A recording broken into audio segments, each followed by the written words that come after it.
Producer Ritesh Sharma.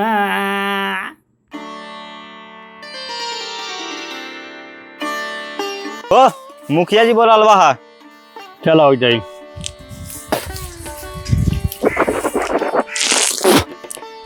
मुँह धोते मुखिया जी बोला ले कर्जा उर्जा खियाई का।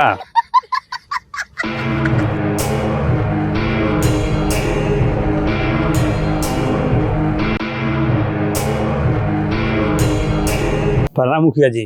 प्रणाम प्रणाम। सुरिंदर रे का पैसा कहाँ दे तारी?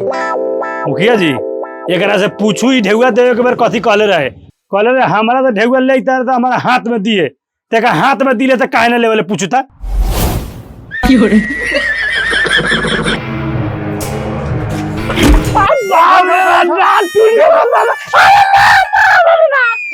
दांत टूट गया मुखिया जी ना उठा सही दांत टूट गया। इतने में कहाँ डांट टूट जाते? मुखिया जी पहले हम गोड़वाई एंटी एंटी उठा लगा अब ना उठाता।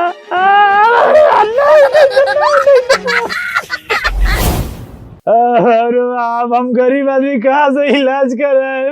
देखवा तू मार लात से डांट तोड़ देली एक सारा इलाज खर्चा तोरे तीरे होता। लेकिन मुखिया जी कदे मुखिया जी रे कदे मुखिया जी तोरा हाथ ना का मतलब का तू भरल सवा में कोनो बला चला देबी तू।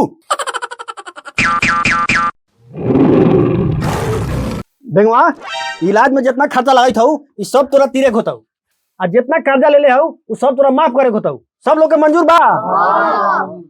फैसला तो होइए गेल। अब सब लोग अपना अपना घरे जाई जाऊ। माय बाप बढ़िया की हो रे।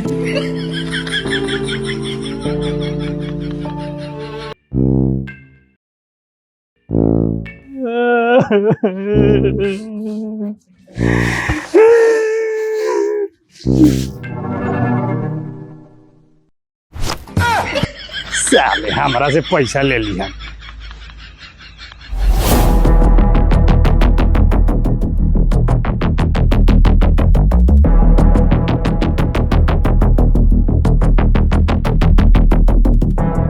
मालिक उ साला आजू कौन न कोनो बहाना बना दी। अरे दुनिया का कोनो बहाना बना ले। आजू पैसा लेम न ता पैसा देम। अच्छा देखम न ता कथी देखबे रे कथी देखबे? आजू ओकरा से पैसा न ले लेली नु ता तोनी हमरा मुंह में मुद्दी है।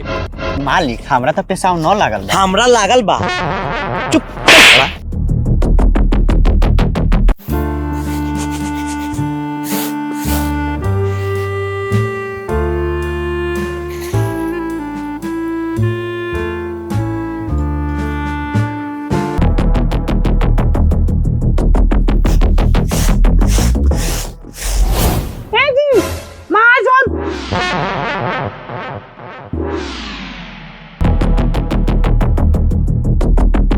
सुरेंद्र केना हुए मारम लबरो हाँ हमरा ओमे का समझैता रू साले सुरेंद्र चादरा ओढ़ के सुतल बा। चादर आज तो चादरा फाड़ देम जगह तारे। ओ सुरेंद्र भाई साला उठबे की सादा के लेल सुता दू रे साला मर जाइता ढेवा तू गांव मरा के दे। चादरा उठा।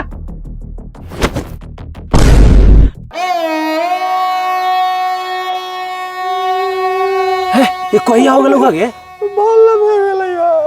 ए हे हमरा देखते नाटक करे लगलौ। ना अपने से आने से पहले में गेलैया लखा। ओ भौजी तो हॉस्पिटल ना लेके लाओ। अपनी गरीब आदमी कहाँ से हॉस्पिटल ले दिया भगवानी के भरोसे बारी। धर पैसा जो इलाज करा।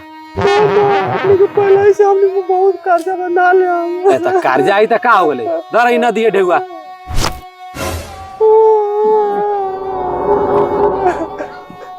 ले जो जल्दी इलाज करा। देह से बड़का ढेउआ थोड़ी है। जल्दी जो। महाजन हम अपने के केना शुक्रिया अदा करूं? ने चल के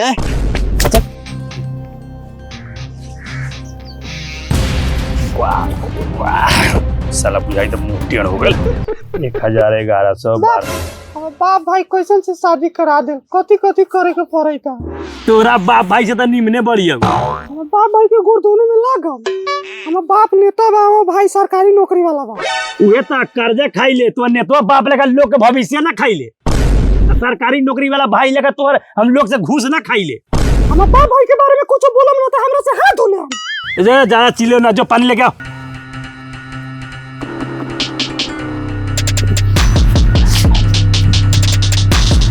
पानी बढ़ाओ हाथ पर, जो तोरा से हाथ धो ले लियो। कोरिया से शादी का काम जिंदगी खराब हो गई। बतावा, खराब हमर भेल बा, परेशानी भेल बा। महाजन ते बैठू था काहे रे ए ते बैठू ना।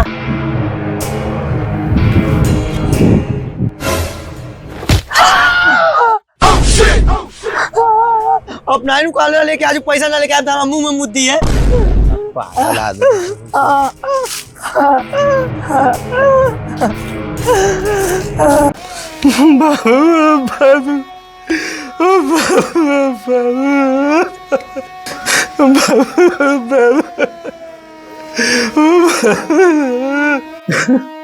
बाबू हो बाबू, कैसे जीवे हो बाबू। पावा भैया होनी को कौन टाल सकल। अरे हम यही थोड़ी न रोई छी से हमार बाबू मर गेले। अरे हम यही रोई छी कि हमार बाबू सारा पैसा ब्याज पर लगा के मर गेल। हम अपना बाबू के श्राद्ध कैसे करबे। अरे तो ढेउआ देले होतो तो लिखले ना होता।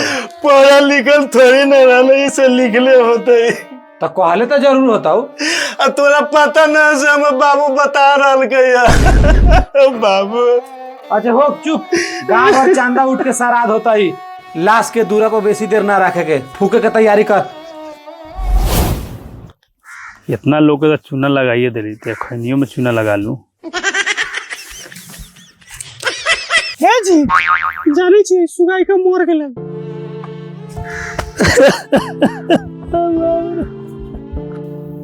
हे भगवान, है इतना जुलूम तो भाई, हमने गरीब कैसे जीवाई हो।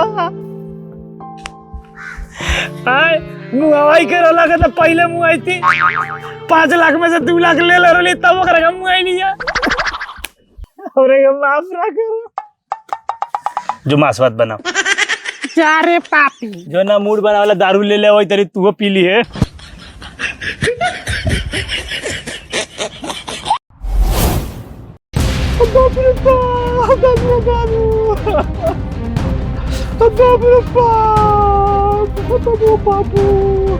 कथी बोलो के? पूरी खुश के पेड़ दुखाई था। चिल्लाला से ठीक हो जाते का? अन्ना चिल्ला में ठीक हो जाते क्या? चल चल हॉस्पिटल ले चले तरियो ना। हॉस्पिटल ले जाम, कोरिया से बड़ा पैसा ले वाला है। हाँ तो हॉस्पिटल ना जाबे नु तो नैहर चल जो, और सके तो बड़का बड़का बीमारी नैहर में लात धरते ठीक हो जाले। हम ये चरपटाई दे रे, कोरिया मजाक कइले बा। है तो तू हॉस्पिटल ना जाबे तो कथी करियो? जाओ मिश्री को फैक्शन ले ले आओ, ठीक हो जाता है। बक साला ई जनाना से कोनो चीज खाली फैक्शन फैक्शन, आलू प्याज लगा समझ ले, कोनो चीज में फैक्शन से ठीक हो जाई। रुक जा, अंदर का बोले ले आओ इधर ही। जल्दी जाओ, बड़ी जोर के दुखाई था।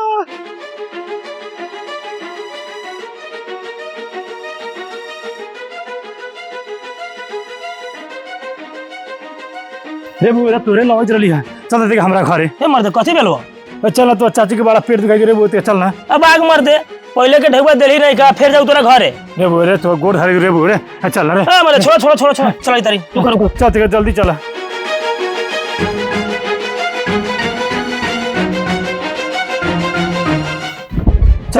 चल बड़ा छटपटाई थी। चली ना बबू रे, हाई हाई देखाई ना देखाई ना। कथी भेलो चाची? पेड़ दुखाई था बड़ी बिजोर के। हटा दो तो हेलन दुखाई थो ना, हेलन दुखाई थो ना, हेलन ना, हेलन दुखाई थो। उल्टी भेलो हुआ 3-4 दिन सुबह से। चाचा हो, हाँ बुझाई थे एकरा अपेंडिक्स हो गेल बा, एक जल्दी हॉस्पिटल ले जा, हाँ। तो अपेंडिक्स से आदमी मर जाले। अच्छा, हाँ वो कितना ले खर्चा लग जाता है? एकरा ऑपरेशन करे के होतो। हाँ खर्चा हुए 50,000 से लेके 1 लाख के बीच में लगता हो। ढेउआ हुआ तो ना है। अच्छा व्यवस्था करे दरी, ठीक बा तो तू जाना था। ठीक बा चाचा। हाँ होता ही। धीरज बांध, धीरज बांध।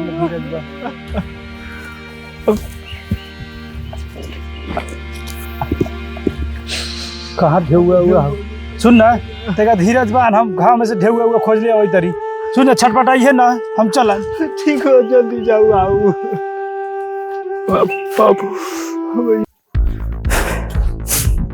हो भैया हो तेरा ढेवा था। ना उठेगा हमरा लग तोरा ऐसा लाबरा कौन ठेवा देते हो भैया बड़ी इमरजेंसी बा हो। ते कर लेवल है ते कर देबे ना कर कहां से ठेवा दी हो।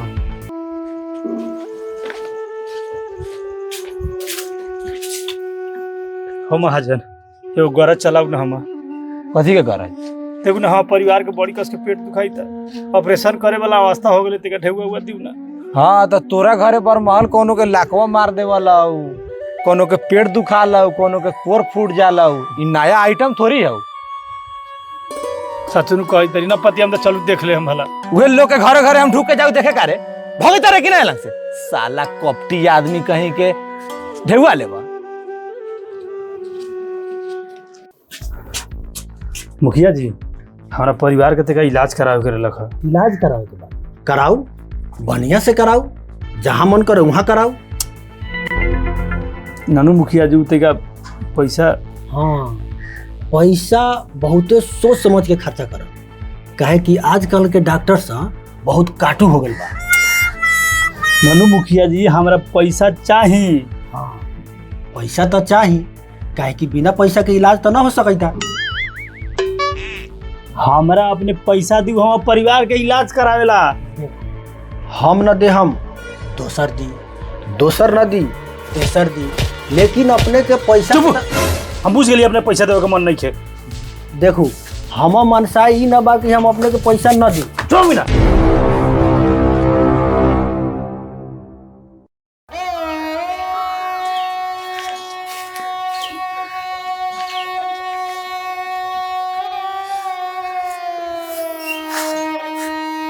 कहाँ कोनो ढेउआ दे गाँव में सब कही तो पुरानका पहले बाकी द तो देबा।